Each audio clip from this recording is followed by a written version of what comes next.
Today,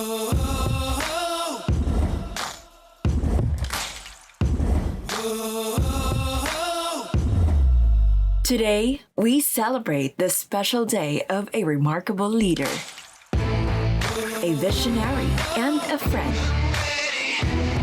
PCSO General Manager Mel Robles. For almost 3 years, GML has been at the helm of the Philippine Charity Sub-6 Office, guiding us with dedication and unwavering commitment to public service. Happy birthday, GM.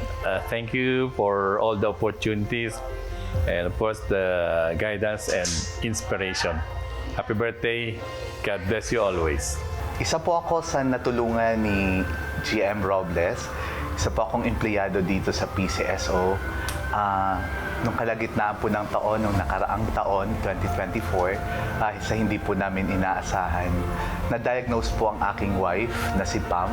Isa rin po siyang empleyado dito. Isa po siyang nurse sa Medical Services Department. Siya po ay na-diagnose na nagkaroon ng breast cancer, stage 2B, at kinakailangan po siyang maoperahan. At that time, hindi namin alam ang aming gagawin kasi kakailanganin namin ng malaking halaga, lalo pat wala na po yung ating medical assistance program para po sa ating mga empleyado na dati po natin na-enjoy. Ngunit kami po ay nabuhayan ng pag-asa dahil nung lumapit po kami kay GM Robles, siya po ay hindi po nagdalawang isip upang kami tulungan. At yun nga po, kami po ay nakaraos. Kami po ay lubos na nagpapasalamat sa kanyang generosity. So yun po, GM, sa inyong birthday po, marami pong salamat. Diyos mabalos and God bless. Sa leadership ni GM Robles at sa pamumuno niya sa PCSO, maraming akong nakitang pagbabago dito sa PCSO. Lalo na yung mga achievements recently na nakuha ng PCSO, which is first time na nangyari yun sa pamumuno ni GM Robles. Ang sabi nga ni GM at sa bilin ni PBBM na hindi na natin kailangan lumapit kung kani-kaninong politiko. Siya mismo ang nag-initiate ng slogan na PCSO, hindi umurong sa pagtulong. Malaking bagay po yung naibigay sa akin ng PCSO dahil kundi po dito, hindi ko po alam kung ano na ako ngayon. At least ngayon, nakikita ko pa. Kaya halos yung pasasalamat ko sa PCSO, hindi mapapantayan eh. Yung binigay sa akin na, kumbaga, panibagong buhay na to eh.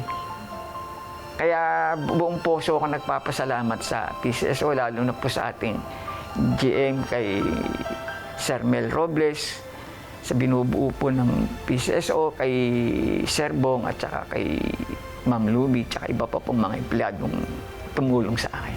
GML believes in the power of teamwork, urging us all to work together towards a common goal, uplifting the lives of our fellow Filipinos.